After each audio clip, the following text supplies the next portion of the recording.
Om Namo Bhagavate Vasudevaya.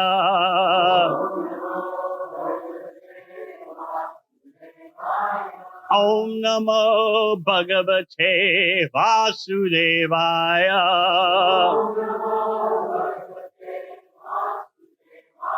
Om Namo Bhagavate Vasudevaya.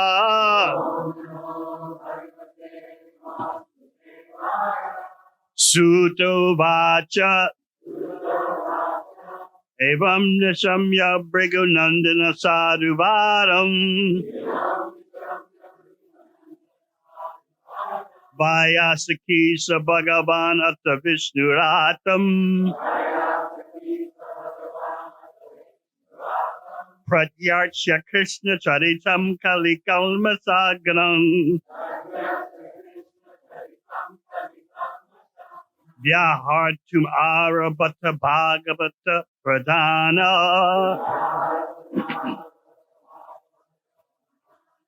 Evam Nishamya Bhrigunandana Sadhuvadam Vayasaki Bhagavanata Vishnuratam Pratyarcha Krishna Charitam Kalikalmashaganam Vyahartum Arabhata Bhagavata Pradhana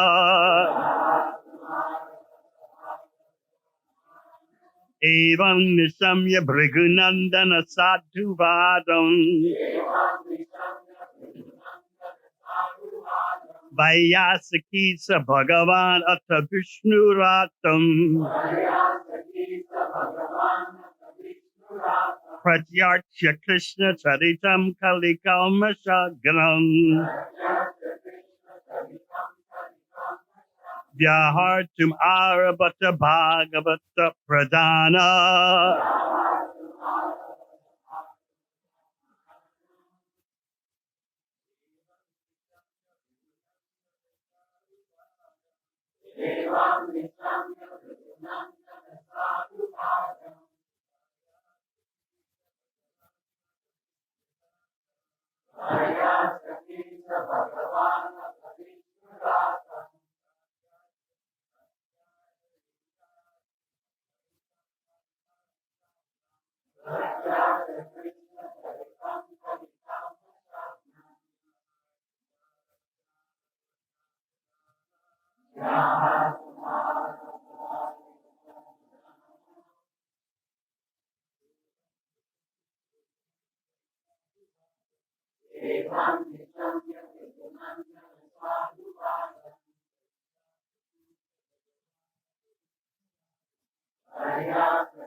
Vaishnavis.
Sutta Vacha.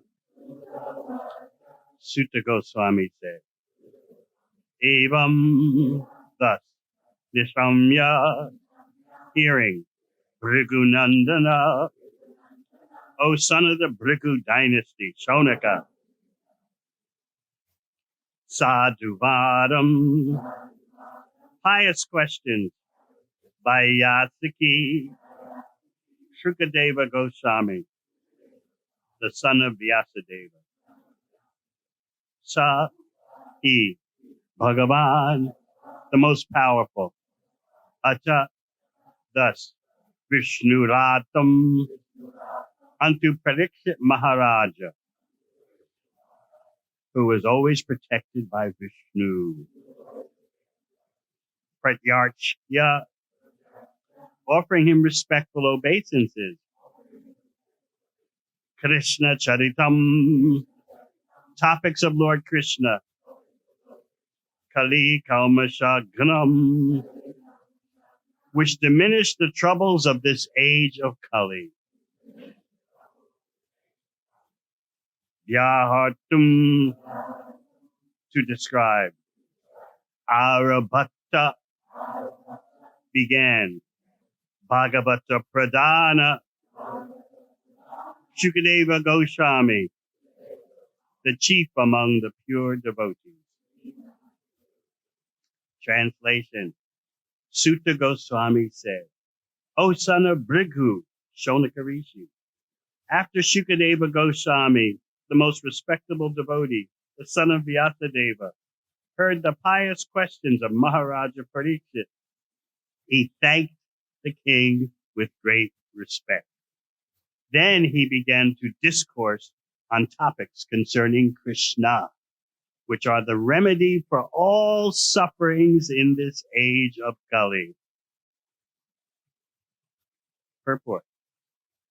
In this verse, the words Krishna Charitam, Kali Kalmasha Ganam indicate that the activities of Lord Krishna are certainly the greatest panacea for all miseries, especially in this age of Kali.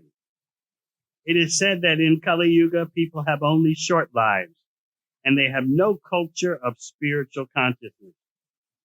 If anyone is at all interested in spiritual culture, he is misled by many bogus swamis and yogis who do not refer to Krishna Katha. Therefore, most people are unfortunate and disturbed by many calamities. Srila Vyasadeva prepared Srimad Bhagavatam at the request of Narada Muni in order to give relief to the suffering people of this age. Kali Kalmasha Ganam. The Krishna consciousness movement is seriously engaged in enlightening people through the pleasing topics of Srimad Bhagavatam. All over the world, the message of Srimad Bhagavatam and Bhagavad Gita is being accepted in all spheres of life, especially in advanced, educated circles. Srila Shukadeva Goswami is described in this verse as Bhagavata Pradhana, whereas Maharaja Parikshit is described as Vishnu Ratam. Both words bear the same meaning. That is, Maharaja Parikshit was a great devotee of Krishna, and Shukadeva Goswami was also a great saintly person and a great devotee of Krishna. Combined together to present Krishna Katha, they give great relief to suffering humanity. Anato pashamam sakshad bhakti yoga madokshaje lokasya janato vidvams chakre satpata sanghitam. The material miseries of the living entity, which are superfluous to him, can be directly mitigated by the linking process of devotional service. But the mass of people do not know this, and therefore the learned Vyasadeva compiled this Vedic literature, Srimad Bhagavatam, which is in relation to the supreme truth. People in general are unaware that the message of Srimad Bhagavatam can give all human society relief from the pangs of Kali Yuga. Kali Kalmasha Ganam. Translation again. Sutta Goswami said, O son of Bhrigu, Shaunika Rishi, after Shukadeva Goswami, the most respectable devotee, the son of Vyasadeva, heard the pious questions of Maharaja Parikshit, he thanked the king with great respect. Then he began to discourse on topics concerning Krishna, which are the remedy for all sufferings in this age of Kali.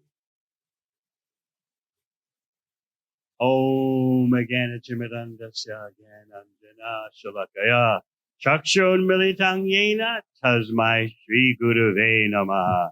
Jai Shri Krishna Chaitanya Prabhu Nityananda Shri Advaita Gadadhar Shivasadi Gaur Bhakta Vrinda. Hare Krishna, Krishna Krishna, Hare Hare. Hare Rama, Rama Rama, Hare Hare. Krishna Charitam Kali Kalmasha Gram. How is it that simply talking and hearing about Krishna provides relief for all the problems of Kali Yuga? First of all, we have to recognize we have a problem. Many people don't think that is so. So what if life is short? Just make the most of your joy, make the most of your potential. Leave it at that. Like one sign on the buses in London a few years ago said, someone paid for adverts on the sides of buses in London. The British Humanist Society. The sign said, there's probably no God, so stop worrying and go ahead and enjoy your life. All right, let's look at this so-called enjoyment. All right. There's probably no God. Okay. All right. Stop worrying. Okay. Stop. How do you stop worrying in the age of Kali? You have to be constantly in tamaguna, intoxicated. And then, okay, let's say you successfully stop worrying for a while because of intoxication. That's the only way to stop worrying. Then enjoy life. What is the nature of that so-called enjoyment? Srimad Bhagavatam, especially through the Bhaktivedanta purports, is training up your intelligence to understand what is real enjoyment and what is not. We persist in the idea that even though something is a temporary delight, at least it's something. Even though it's temporary, it's something, right? And so we plan our life in such a way that we can string together as many temporary delights as possible, cramming that into a short lifespan. So we expect, as we look at our life from birth to death, generally we don't think so much about death until we're much older, but we see the linear progression. I'll grow up. I'll have some fun in my teenage years. Then in my 20s, I'll explore new options, maybe OE and overseas experience. And then by the end of my 20s, around 30, it's time to settle down with a career, with a steady partner that lasts more than a few months. And then, it's time to produce some byproducts. And then there'll be dwindling But who wants to think about that? The pressure is on you, as we often explain. Use it before you lose it. So you have to become conscious of that social pressure and conditioning that's packed into the body. Strike now while the iron is hot. Use it before you lose it. And so you have hopes that in the course of the short lifespan from birth to death, that you have hopes that there'll be some great achievements and some loving moments. And that's the height of your expectation. Maybe mixed in a little bit of doing good for others, whatever that may be. And that's it, right? And then supposedly you die in peace. Everyone thinks the ideal way to go is just in my own home, surrounded by loving relatives. We're all wondering if they're in my will.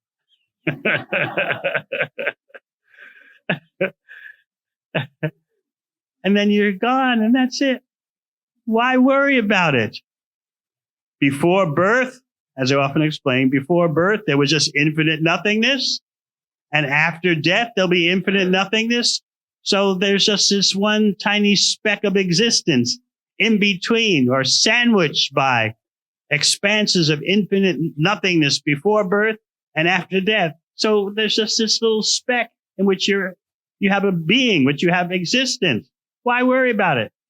But everyone's worried. Because as soon as you try to do something material in this world, the way Maya is constructed is, as soon as you try to do something, you're in anxiety.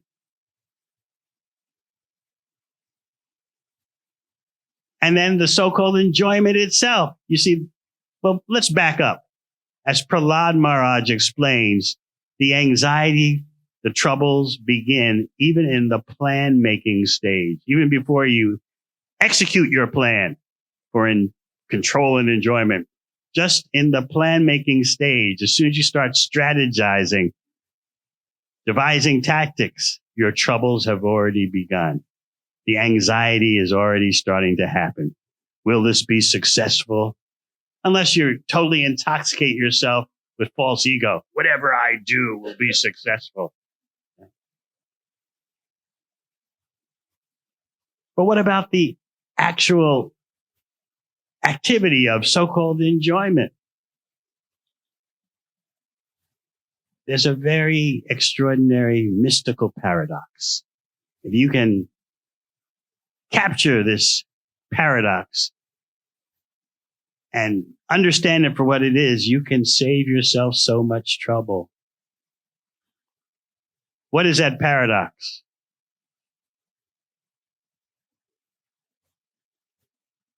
You can never be satisfied by material enjoyment, but the desire for it is insatiable. In other words, well, let's look at it another way. As Bhagavatam explains so clearly, material enjoyment is insignificant. And sometimes people come to that realization. But even though it's so insignificant and insubstantial, you can't give up the quest for it. What a trap.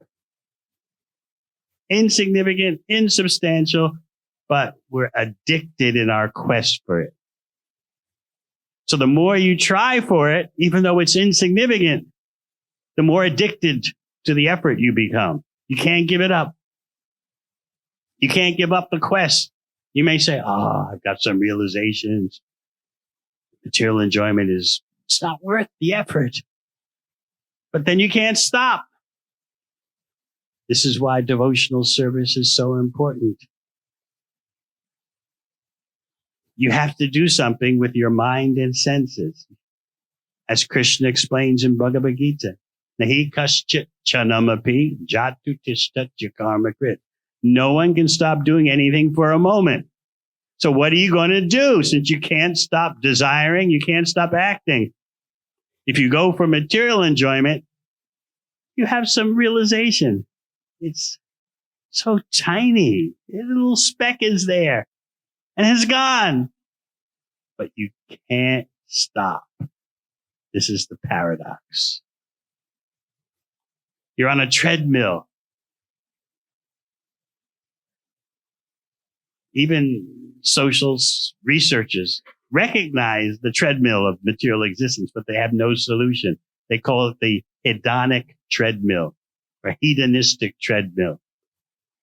You're running on a treadmill, exerting, but you don't change locations. You don't get anywhere. You just exert energy.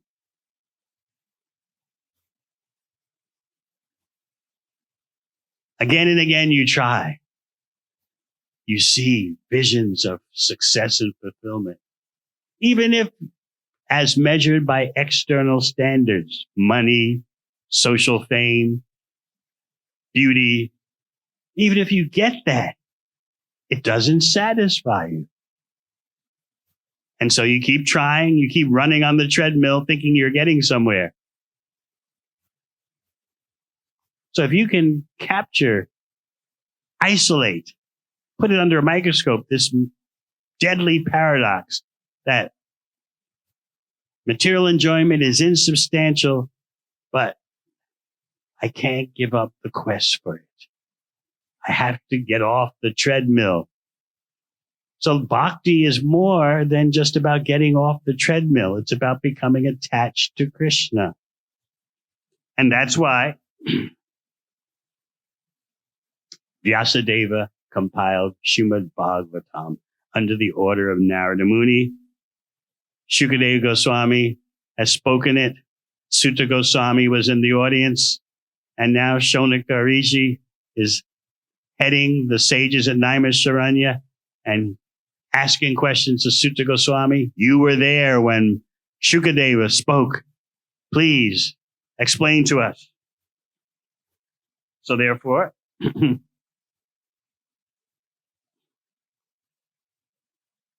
Shukadeva Goswami, thanks, Pritchett Maharaj. You are asking me questions about Krishna. Generally, it's very common now and popular among devotees that when it's time for questions after a presentation about Krishna, Bhagavatam, Bhagavad Gita, the devotee says, thank you for your class. But are you saying that mechanically, or is there really some feeling of gratitude? That each one has to decide for himself or herself.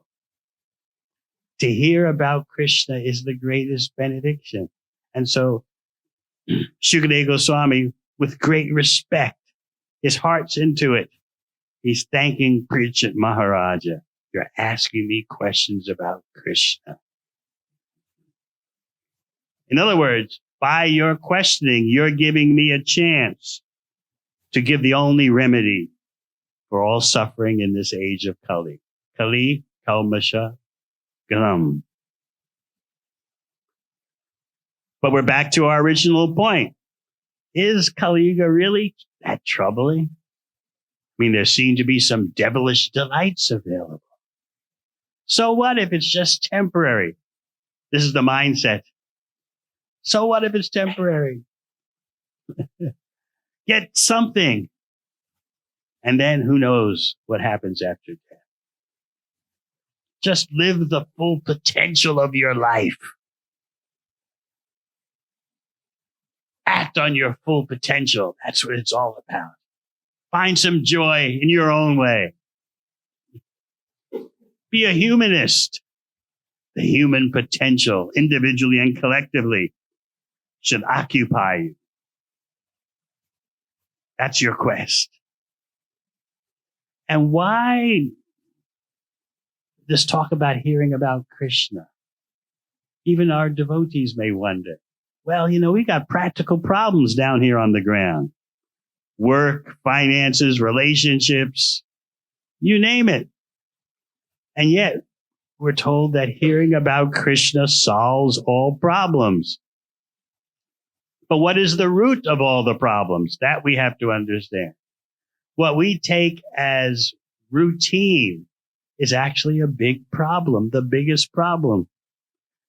Accepting a material body, giving it up, accepting another material body, giving it up, that is the real problem. But we're being distracted from confronting that real problem of mrityu samsara vartmani, taking birth, dying, taking birth, dying. We don't see the big picture that this is very tedious. Sometimes you have that feeling that of overall existential fatigue. Like, haven't I been through this before? Haven't I passed this way before? You get a moment of deja vu, like in the middle of doing something, you suddenly get a flash like, this is nothing new. How many births am I going to do this? So we get hypnotized by this whole process of taking a material body, giving it up, taking a material body, giving it up. And the way society is structured is that you can't get an overview of your life. You think having an overview of your life is just starting with birth and then, way in the distant future, there's old age and death. But the real overview of your life involves mrityu samsara vartmani, as Krishna says in Bhagavad Gita, accepting a material body, giving it up, only to accept another material body, give that up, only to accept another material body. This is real monotony. But we don't see it in that way. And if we do get the ability to see it, sometimes we quickly forget because we are so distracted. I'm me. I'm a human being. I want to make the most of my potential. So, of course, when we present bhakti, we tell everyone, we tell ourselves, and it's true, your potential, whatever it is, materially can be maximized in bhakti. This is karma yoga. You think your potential is to make money? Fine, make money for Krishna. You think your potential is to be a great musician? Be a great musician for Krishna. But the actual potential, which becomes more and more visible to you, is that you're related to Krishna in a relationship.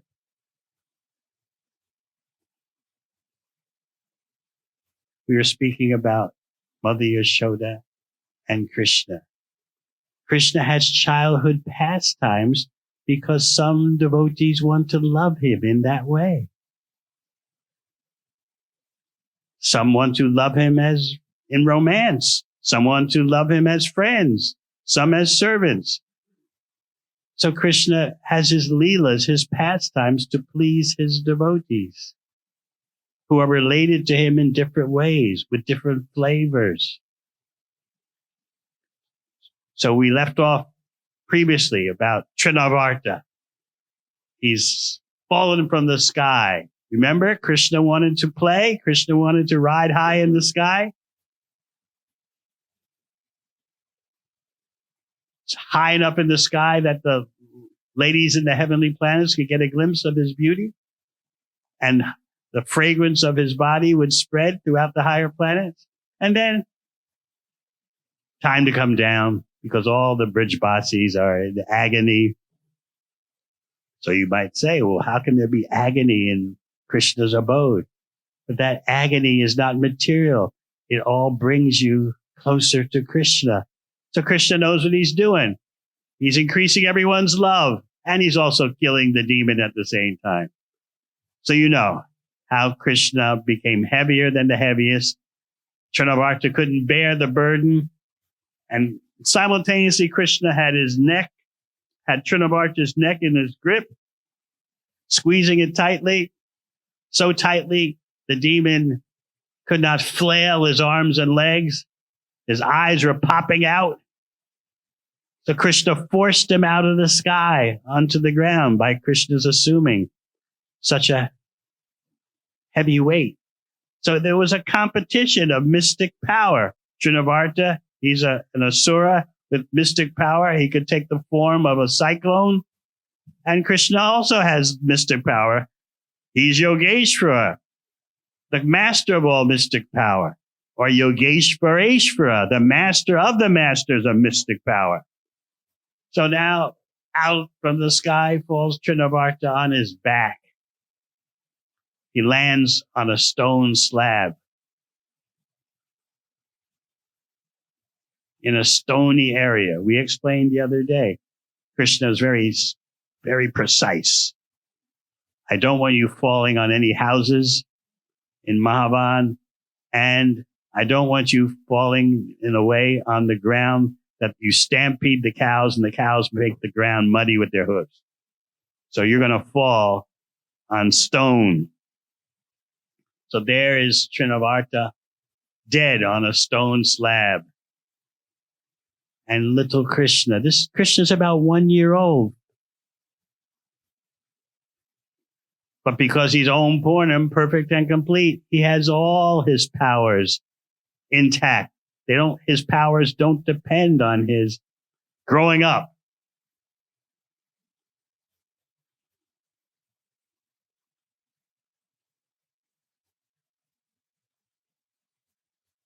But in Braj Leela, Krishna shows his inconceivable powers within the context of humanness to preserve the sweetness. Now, some of Krishna's childhood pastimes have Aishvarya, opulence mixed in. Just like killing Trinavarta, killing Putana. But they're within the sheath, they're within the case, so to speak, they're enclosed in a case of sweetness. But Shukadeva Goswami is very soon, after talking about Parikshit Maharaj, after talking to Parikshit Maharaj about these mixed pastimes of childhood, Aishvarya mixed with Madhurya, mixed with the sweetness, he's going to get back to the pure sweetness childhood pastimes. But a devotee should relish both. But still the acharyas make a subtle distinction. So, Trinavarta is on the ground. Krishna's playing on his chest. All the elder gopis in Vrindavan have been in total distress, led by Mother Yashoda, of course.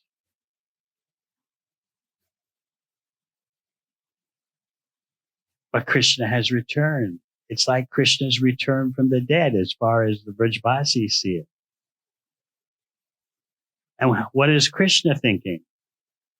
I'm having such a good time because this demon's chest is so broad I can play on it. So Krishna's thinking like that. And the elder gopis and gopas, they're emerging from total devastation. The older gopis are telling Mother Yashoda, he's all right. Look, Krishna's on the chest of Trinavarta. He's all right. And Mother Yashoda is, really? She's unconscious. She comes to consciousness. Really? He's all right? And then she thinks, oh, how is it that I let my child be captured by this demon? She goes back into unconsciousness. And so again, the elder gopis have to console her, bring her back to consciousness. And Mother Yashoda, she's saying, oh, this child, my child, from his very birth, he's always getting into such trouble. It sounds like she's blaming Krishna, but no, she's just reporting the facts as she sees it. My child is always getting into all these dangerous situations. It's all my fault.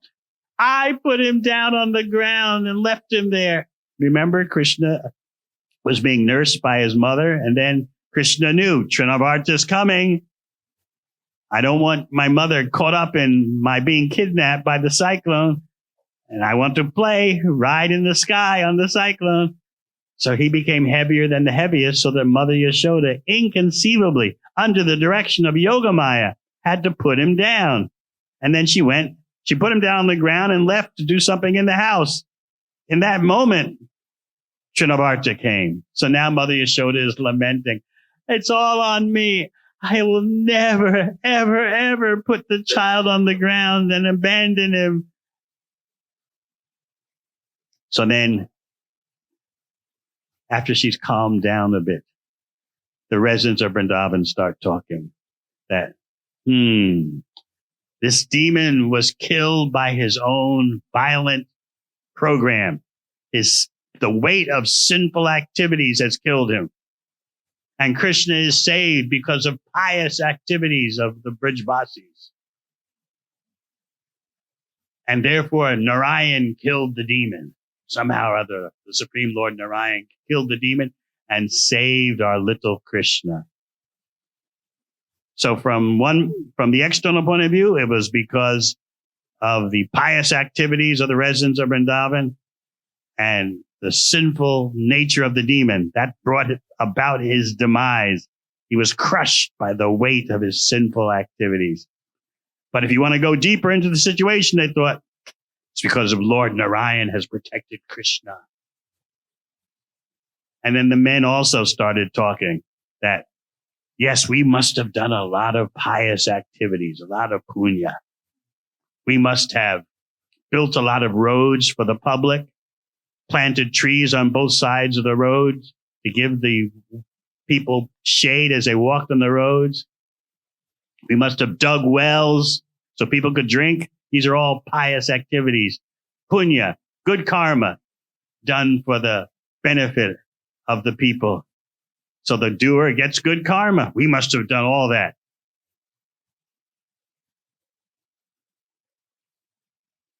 And then Mother Yashoda, we hear, takes Krishna and begins to feed him.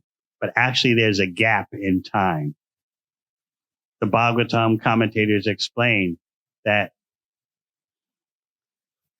Shukadeva Goswami sometimes puts things out of order because he's in ecstasy.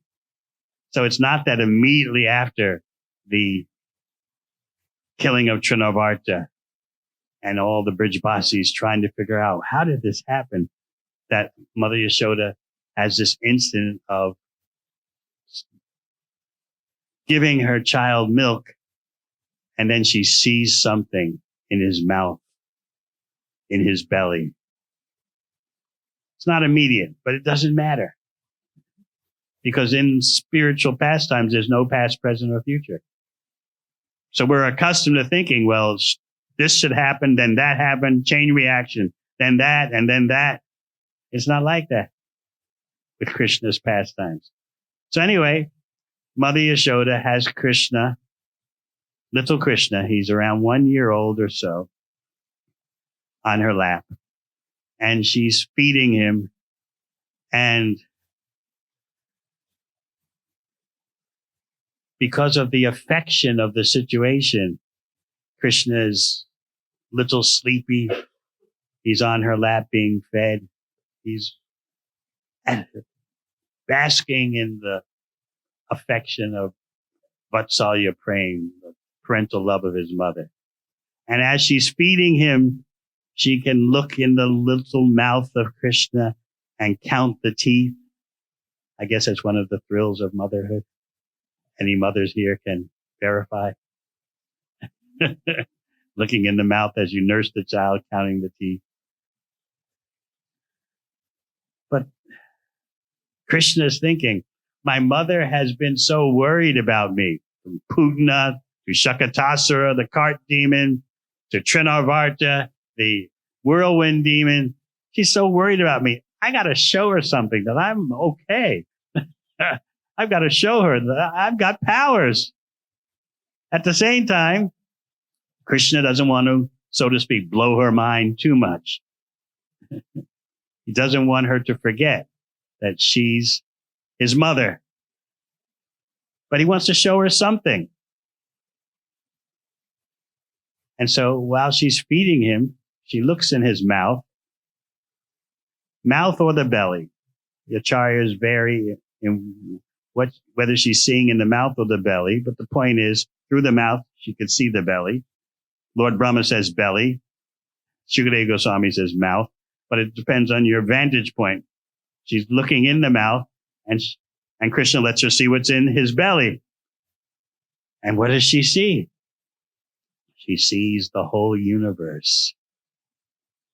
What's so unusual about that? If you understand Krishna, how he expands himself into planetary expansions, Garbhodakashaya Vishnu. From his navel comes a lotus flower. And that lotus flower stem contains the seeds of all the planetary system. So that's the expansion of Krishna. So what is really so unbelievable that she could look in Krishna's mouth into his belly and see the whole universe? She doesn't know what to make of it, though. What is this? And she's thinking, is this going to be another attack by a demon? This is frightening, or what? I don't know what to think. And then before she can think too much, Krishna shuts down the scene. So that's Krishna as in babyhood. But what happens as he starts crawling around Vrindavan? We spoke briefly about that. He and Balaram would crawl around as little children together. They couldn't walk yet. Couldn't walk means they didn't display walking ability because they want to captivate the residents of Vrindavan with crawling pastimes. So they're crawling on the ground through cow dung, cow urine, milk from the cows is also on the ground. And their mothers pick them up. What do you think? Would you pick up a baby smeared with cow dung, cow urine? Would you really? Sometimes Krishna and Balaram would play in the calves' pens where the calves were kept and be covered with cow dung up to their head.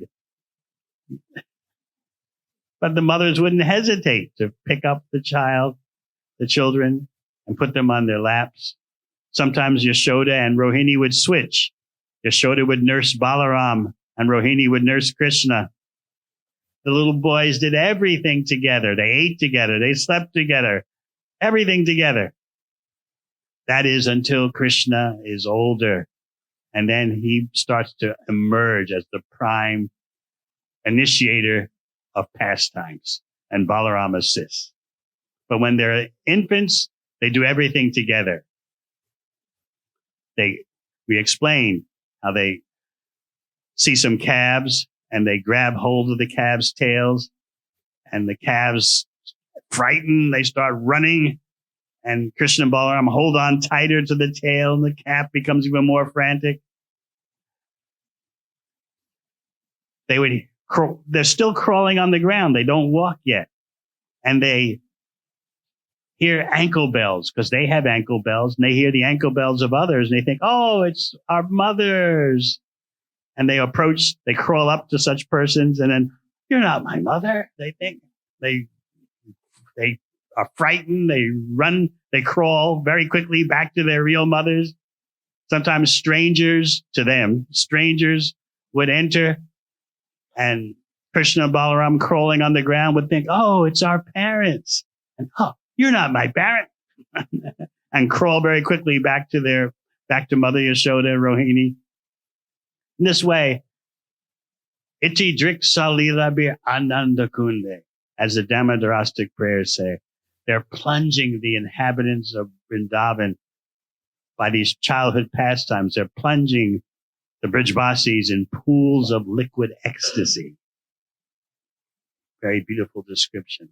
The Ananda Kund, the pool of liquid bliss. But there's anxiety mixed in with the bliss. But that anxiety is also blissful. Because what's on the ground in Braj?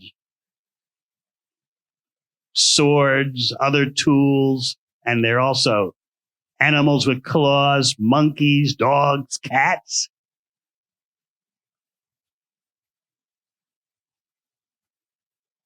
thorns.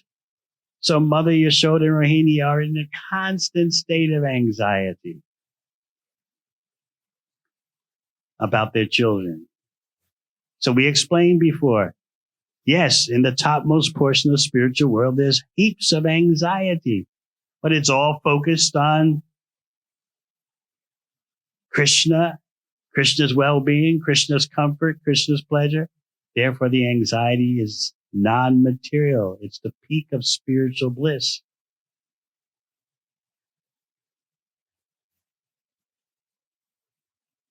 But now it's time for Krishna and Balaram to walk.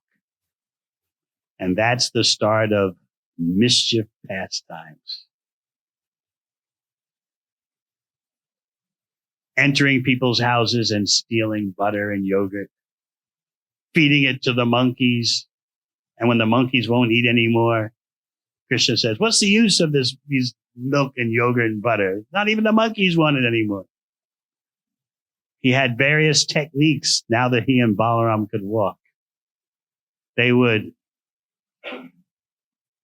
first let the calves loose, stampede the calves. Normally the calves are kept penned up so they don't drink all their mother's milk.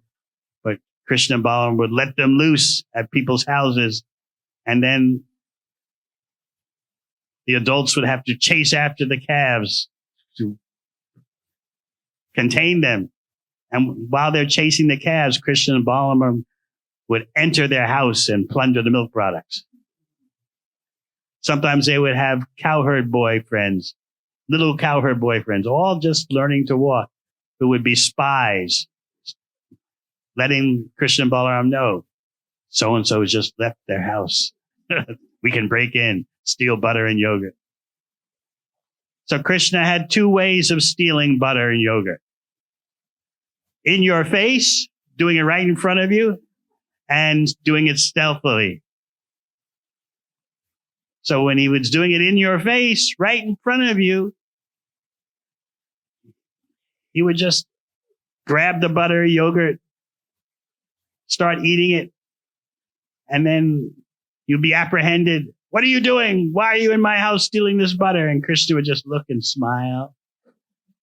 And the accuser would forget all about his anger and become totally bewildered.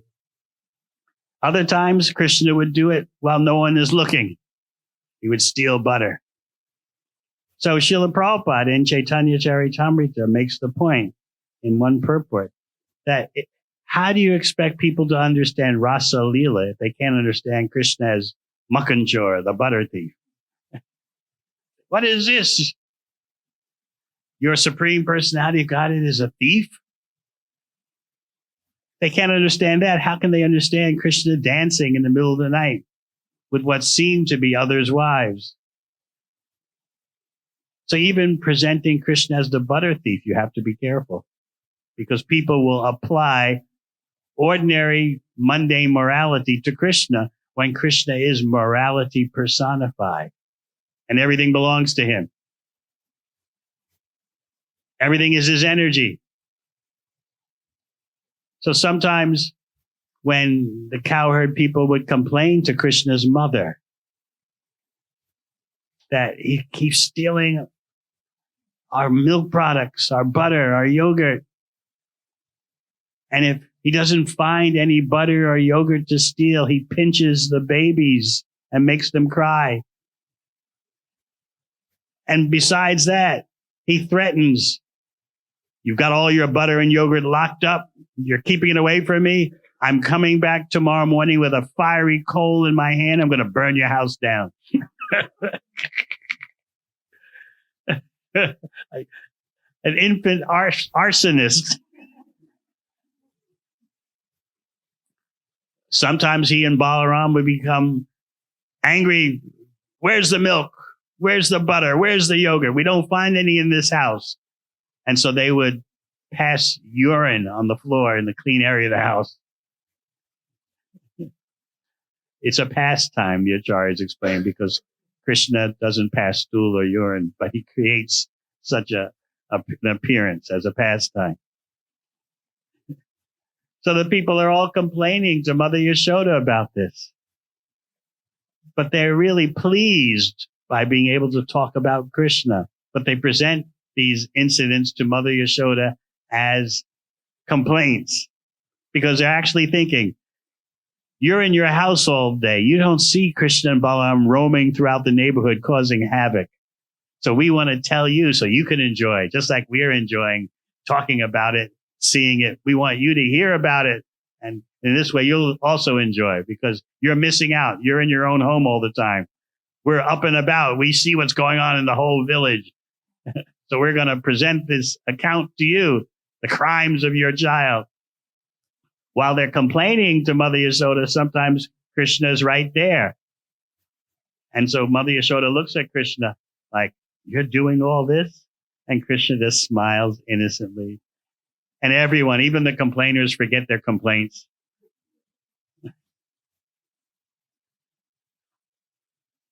So this is part of Krishna's unlimited childhood pastimes. And hearing about them, we forget about the miseries of Kali Yuga. Some people will criticize. Why do you want to forget about the miseries? You're escaping. But there's no material solution to these miseries. I always give the example. If you're in a burning house and you run out, someone is calling from the street outside your house. Your house is on fire. Get out of there. Get out of there. It happens. And you race out of the house. And then someone says, you're escaping. It makes no sense. An intelligent person escapes danger. But there's another problem with that accusation that you're escaping, that you're dissipating the potential of humanness into some afterworld paradise, which who knows whether it exists or not. Energies, valuable energies that could be transforming social situations, political situations, economic situations, environmental situations. All these energies of your humanness, you're dissipating into the make-believe world of religion, spirituality. You're distracting yourself. You're wasting valuable energies that could be used for solving problems down here on the ground. You're lost in your make-believe world of spirituality. But let's look at those problems down on the ground. What have you done to solve them? You just get the appearance of a solution, and then the problem comes back another way. You stop the problem here, it comes from there. You stop it from there, it comes from somewhere else. You can't solve the problems of the threefold miseries materially. You just get the impression that you can have a solution, which is great for your false ego. You know the example Srila Bhaktisiddhanta Saraswati Thakur liked to give about trying to empty out the ocean with a bucket.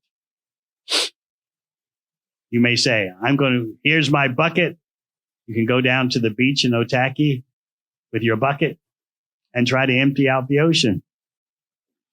You say, I'm going to make a lake behind me on the beach. And one bucket after another, I'm going to create a lake. But let's say you want to be more technologically advanced. Well, first you say, not only me, but I'll make a bucket brigade. There'll be a whole chain of people. So I'll dunk the bucket into the ocean, pass it to someone behind me. That person passes it to someone behind him or her.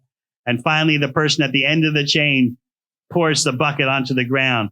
We'll keep doing that day and night. We're going to make a lake on the beach. Then you want to be technologically advanced. We'll devise some machine that will do it, that will empty out the ocean. Machine run by AI. We don't even have to be at the beach. We'll do it by remote control. And look, Look at the lake we've made through these countless buckets of water being carried from the ocean. Just see how great we are.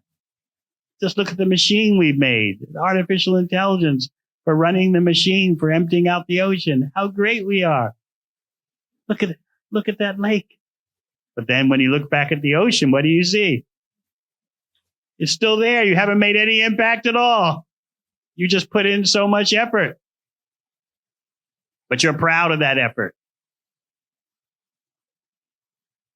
So that's what material welfare work provides you. Pride that I'm helping. You actually haven't made a dent in the sum total of material miseries. Miseries of the body and mind, miseries from other living entities, miseries from nature. It's all still going on. But you've made a little adjustment, which is soon overpowered. And you think, I've done good. I've done good. This doesn't mean, of course, you don't appreciate anyone's endeavors to help someone else. That's not what it's about. You appreciate any attempt that human beings are trying to be kind to each other. But you understand those material welfare attempts do not solve the real problem. So this requires mature vision. Not that you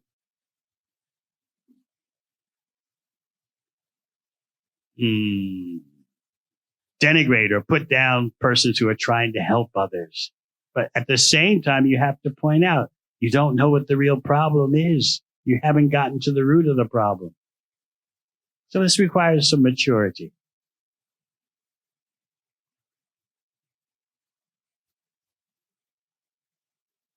So if we don't know what the problem is, how can we appreciate that hearing and chanting about Krishna solves all problems? So we are hearing from Tirtharaj Prabhu about how in your devotional life, there may be ups and downs in your surrounding circumstances, which can happen beyond your control. You also heard the expression from our illustrious, enthusiastic new Bhaktin, Maggie, about the Bhakti honeymoon. What carries you through all those external ups and downs? It's hearing and chanting about Krishna. So whether you're a young devotee or an older devotee, become attached to hearing and chanting about Krishna. It's the foundation of all devotional activities. Shravanam, Kirtanam, Vishnu. Hearing and chanting about Krishna is the foundation. And then you can engage with your senses in Krishna's service because you have a vision for what is Krishna's service, how to please Krishna. And that vision comes from hearing and chanting about Krishna. So it's true. Sometimes persons are not interested so much in hearing and chanting and talking about Krishna. They want to do something for Krishna. That's all right, but it's not the best way. And it's not the way you go the distance. If you want to go the distance, whether you're a young devotee or older devotee, there must be a taste for hearing and chanting about Krishna, a taste that becomes so significant that you know I can make it through any attacks of the illusory energy just by chanting Hare Krishna, hearing about Krishna in the association of devotees. So the ups and downs are a natural part of material existence. They're there in the material atmosphere. How are you going to solve the whole problem of being in the material atmosphere? How do you get to the root? So this is why Shukadeva Goswami is thanking Parikshit Maharaja. You are asking questions that are so important because Krishna Charitam Kali Kalmasha Ganam. They can solve, these questions can solve all the problems of Kali Yuga. How is that so? Is up for each devotee to realize. Well, we've got financial problems, job problems, relationship problems, family problems, health problems. They're always going to be there in the material atmosphere. The material atmosphere is a problem. As Krishna says in Bhagavad Gita, Prakriti Sthani Karshati. We're stuck in the oppressive material atmosphere, struggling with our senses and mind. Mamayavam sho jiva loke jiva bhuta sanat. So whether you're a young devotee or an older devotee, it's up to you to have a program that will carry you through all the phases of life, through all the external fluctuating circumstances. Material existence is problematic. A material body is problematic. If those problems don't come today, they come tomorrow. So what is your plan?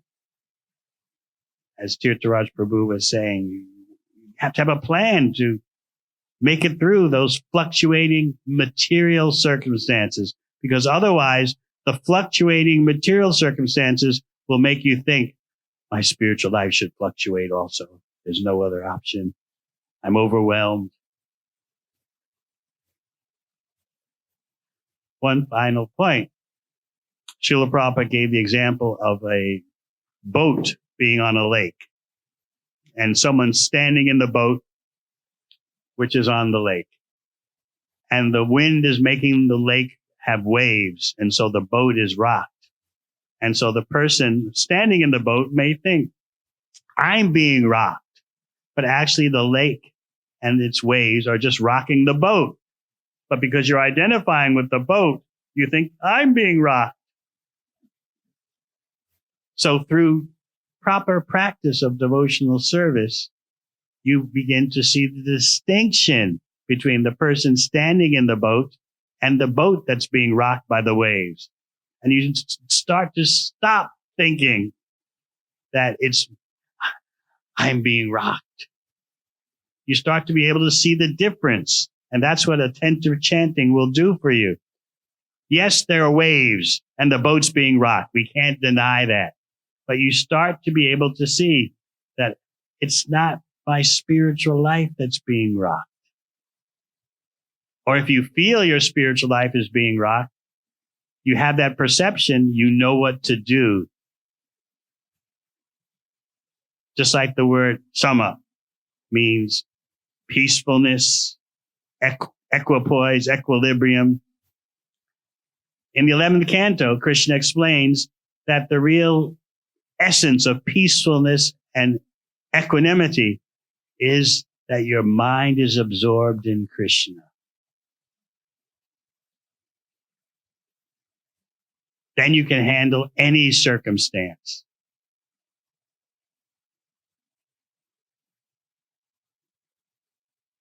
So we've been hearing about Krishna's childhood pastimes,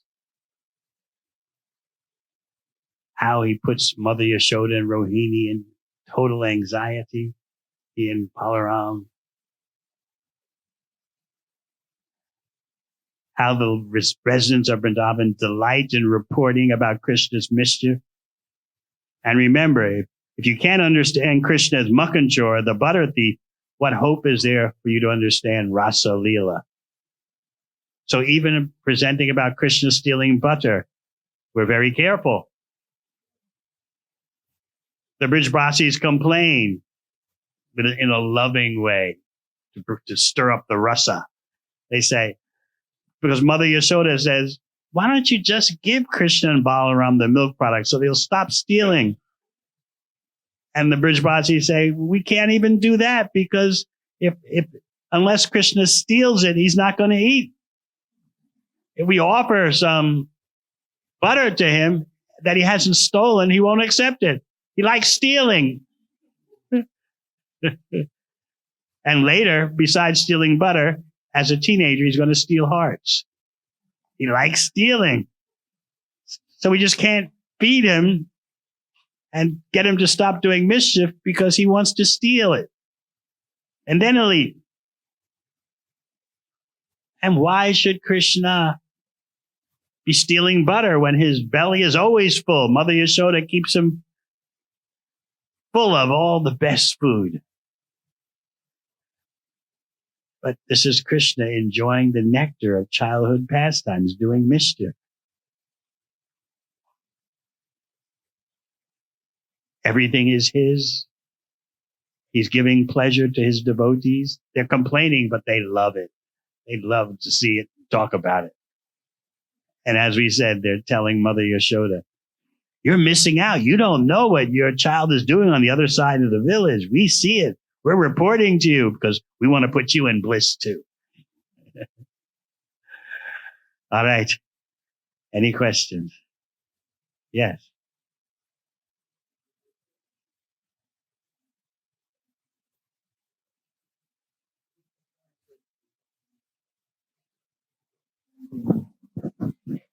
The next step will be to just a point about you're elaborating about the quality of chanting, and you said the deeper level is to see how am I pleasing Krishna in this activity. Could you please expand on that? I was referring to devotional service. In the beginning,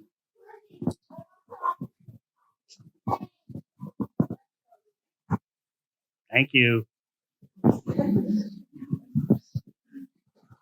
In the beginning, you see you've got some potential, you've got some abilities, making money, playing music, managing, talking to people. So you engage that in Krishna's service. And gradually you start to think, from Krishna's point of view, what's the best thing I could do for his pleasure? In the beginning, though, you're attached to acting in a certain way. You know the example I give from ISKCON in the early 70s, when young people were flocking through the doors, especially the young men with a guitar strapped to their back. And they all said, I've come here, I'm showed up, ready to take up bhakti and become a world famous musician, and in that way spread bhakti all over the world. Young man after young man would do this, guitar strapped to their back along with their backpack. I'm here to be the next George Harrison. Just a matter of time. Obviously, the temple services couldn't go on with everyone thinking that their activity is to play guitar and become a world famous musician. So obviously, there has to be some managemental decision that, sorry, but we don't need 100 guitar players. We need someone in the kitchen. We need someone on Sankirtan. So there has to be some self-introspection that what's the best thing I can do for Krishna and what's the best for Krishna's pleasure. And it could be that someone actually by playing guitar can do significant service. But there has to be some introspection that maybe I'm not the next George Harrison. Maybe there's something that Krishna wants me to do that's more important. But that's a higher stage of bhakti.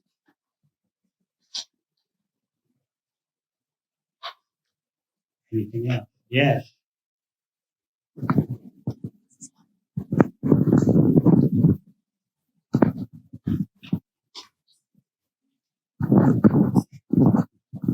Hare Krishna Gurudev, thanks for class.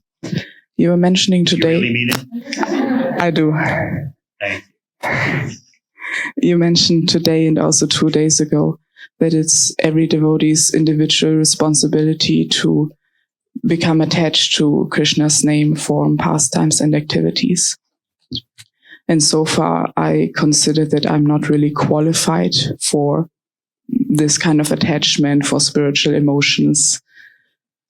So I'm thinking sometimes I might experience some sort of positive emotion in regard to Krishna's.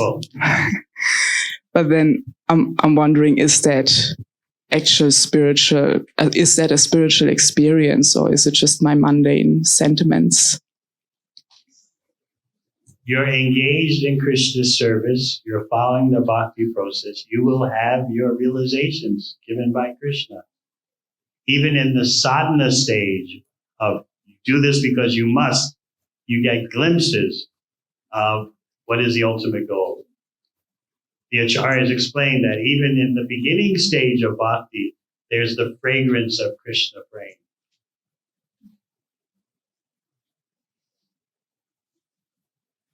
Just a slight fragrance.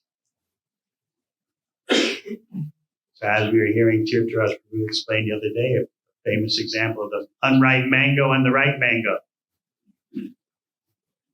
So you may say that you're an unripe mango, right? Yes. But what happens if the unripe mango stays on the windowsill in the sun? It becomes ripe. It gradually becomes riper, not overnight. So stay on the windowsill in the sun, and your unripe mango will gradually become ripe. So be grateful for whatever Krishna sends you, whatever realization. Just like you told me the other day when I asked about you. You said, the process works. Krishna gave you something. Yes. Thank you, Gurudev.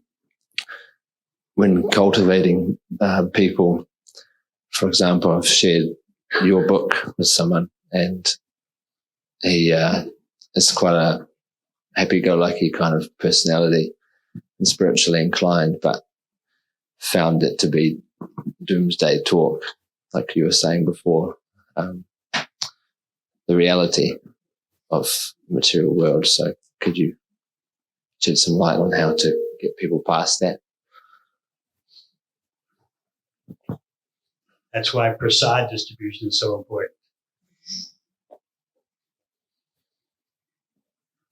The prasad purifies them, and they can start to understand what you're talking about. As I explained, they have no real overview of their life. Their vision of their life is very fragmented, very restricted. They can't see this process of mrityu samsara vartmani that Krishna talks about in Bhagavad Gita. Ashradadana purusha dharmasyasya parantapa. Aprapyamam navartante mrityu samsara vartmani. By ignoring Krishna, it's not that, well, so what? No problem. Now you can ignore Krishna, but what do you get? The tedious process of accepting one body, giving it up, accepting another body, only to give that up. It's monotony. That's what the real source of boredom is in material life.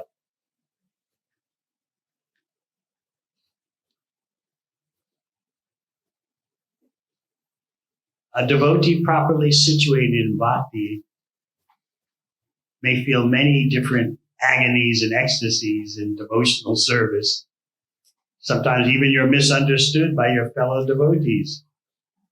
You have to learn to be a bit tolerant or better communicative also.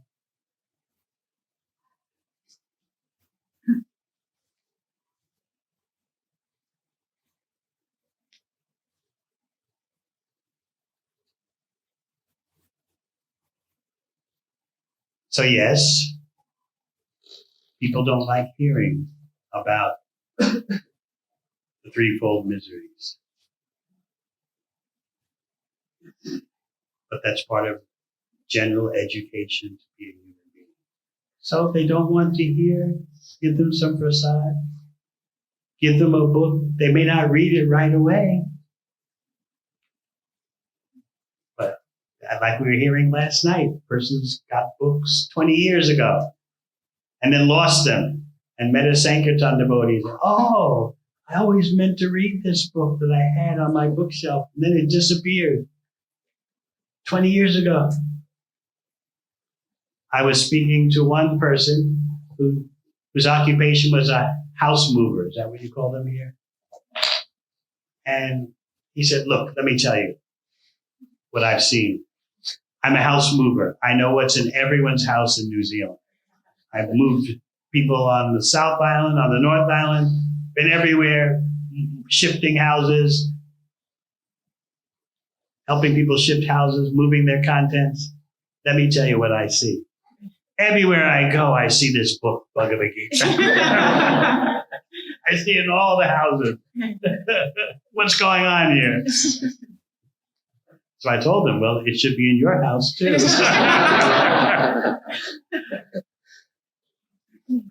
So don't expect people to come to you saying, I'm diseased with material existence. Please cure me.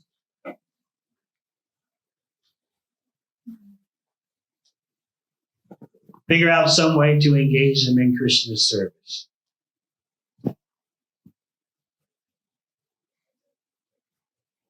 If you can do that as soon as you meet them, and that's what book distribution is about. It's engaging people in Krishna's service. By their giving money, they're doing service. And that way, that service helps them to understand what they're reading.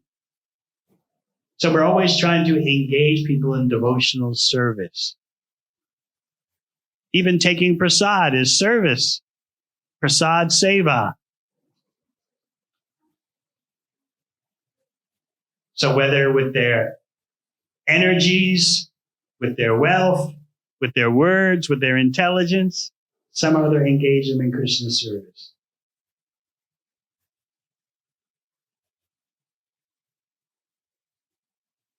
Arvinda Naba.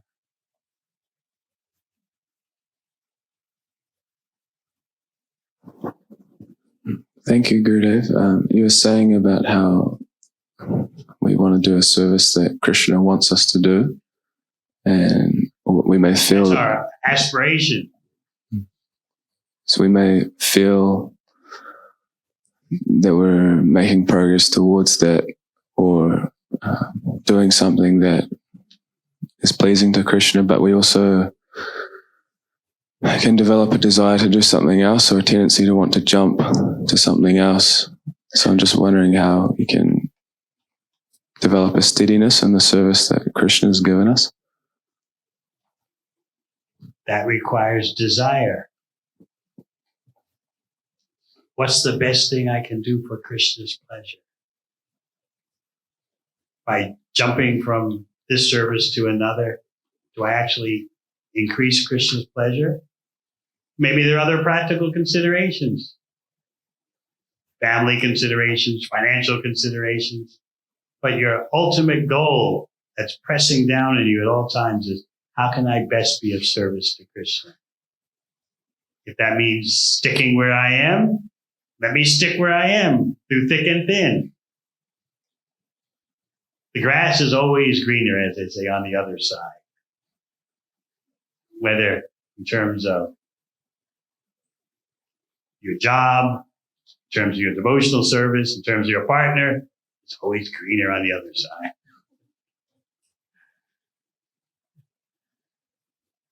Of course, you've just been married, 4 months?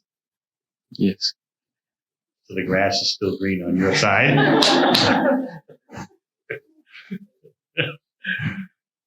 And we pray that the grass will always be green on your side.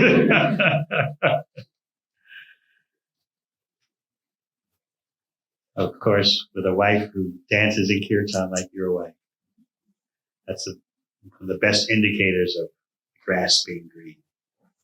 And she cooks too.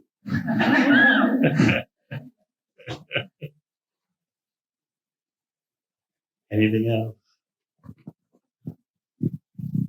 Yes, way in the back.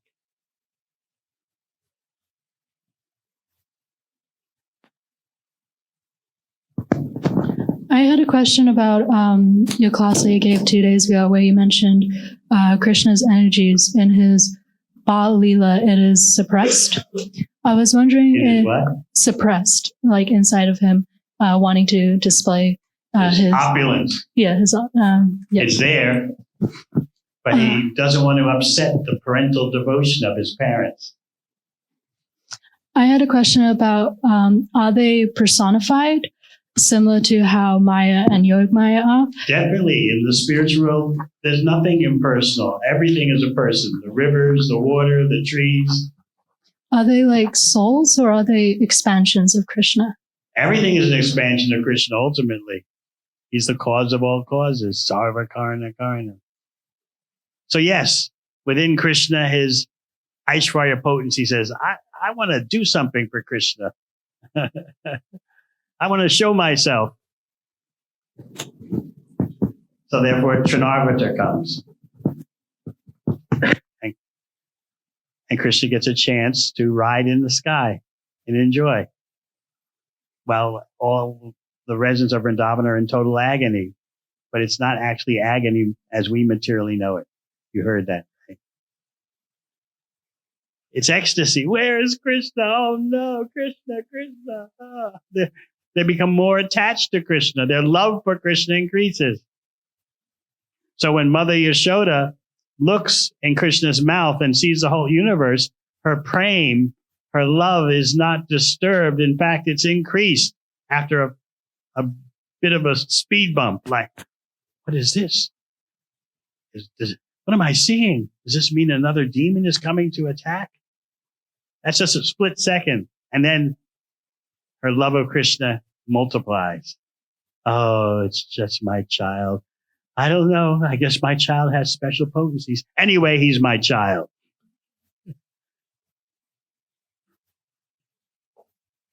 Yes.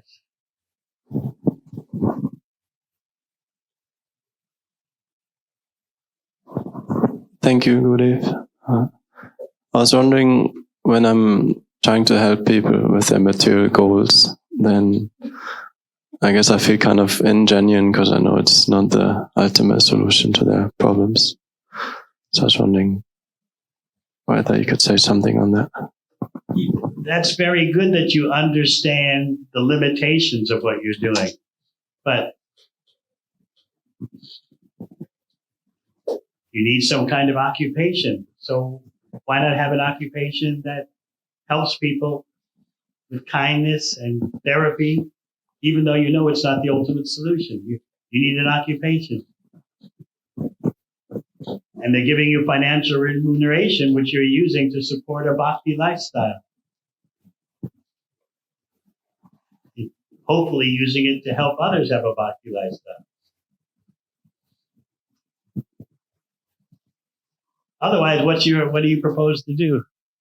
Be in the brahmacharya ashram and all your activities are, even your supplementary activities are focused entirely on giving people the ultimate solution?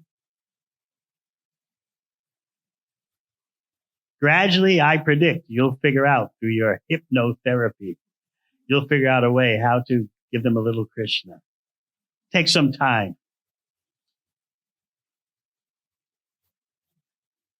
Meanwhile, they're helping you support your bhakti practice.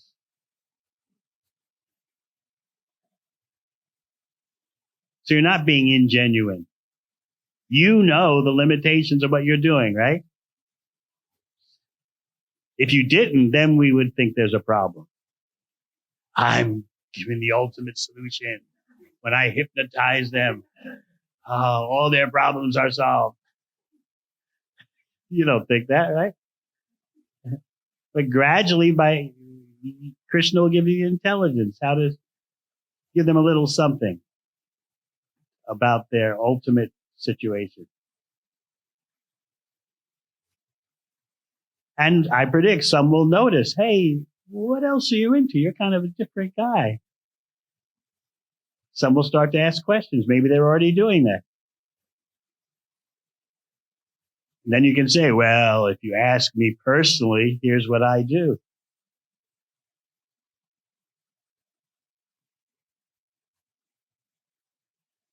Anything else?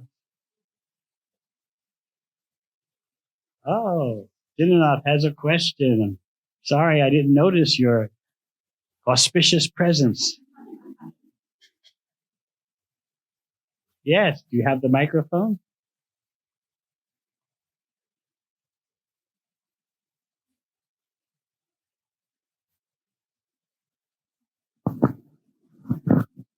if something is like limited, unlimited, how can it like be unlimited if it never started? If something is unlimited, how can it start again? If something is unlimited, Yes. how can it be unlimited if it never started? You're putting Krishna in the category of the material by saying, how can something unlimited never have a beginning? You're unconsciously making what in philosophy, if you ever study it, is known as a mistake of category. You're automatically assuming that Krishna is in the category of matter, which has a beginning and an end. But Krishna's in a different category. Sarva Karna Karanam. He's the cause of all causes. He has no cause. Anadi. Okay? Yeah. Got it? Yeah. Very good. Last question. Oh, I'm confused. I'll explain to Tirtharaj. We're dealing with 2 of 3 triplets here. So I get confused. I have to be closer up with my glasses on to see the difference. So which one is this? Karuna Maya, I'll guess. Okay. Thank you for class. I was just wondering, you're making this point, we want to have such a taste that it carries us through all areas, all phases of our bhakti life. So how do we know when we have enough of a taste for that to carry us through? When you can't live without it. I got to have this.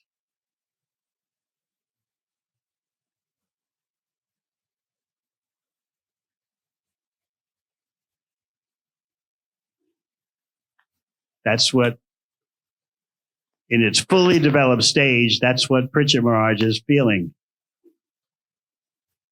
Never mind hunger and thirst. I can't stop hearing about Krishna. And in fact, as long as I'm hearing about Krishna, I have no hunger and thirst. That's how rapt his attention was. He's showing you the peak potential of bhakti. All right, we need to make progress toward that ultimate goal. But that is the real goal of human life. What's wrong with trying for that? Not trying for that, what is your situation? What do you get? The tedium of repeated birth and death. One job after another job, one partner after another partner, one house after another house, one hobby after another hobby.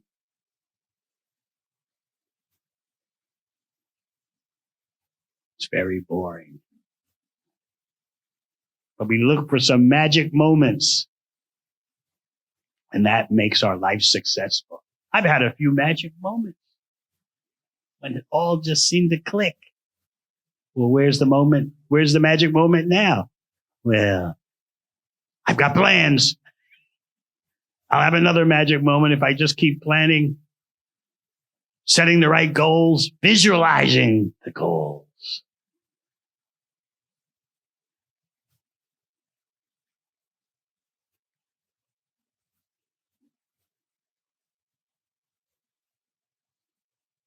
In the association of devotees, it's easy to realize these things. But then the question is, what happens when we leave? When we leave the association that we're having here.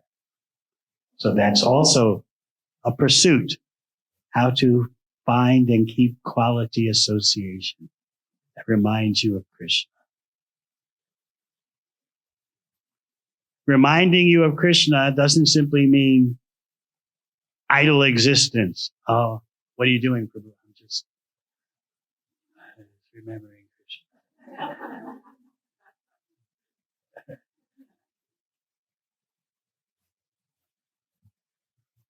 Remember the full definition of sama, peacefulness, being equipoised means your mind is your intelligence is totally absorbed in Krishna. That means making plans how to please Krishna. Pranayar artar diya vacha, the Bhagavatam says. You can give your whole life. You can give your wealth. You can give your intelligence. What does it mean to give your intelligence? Always making strategies, plans, how to please Krishna. Vacha, give your words, talking about Krishna, encouraging others to engage in Krishna's service.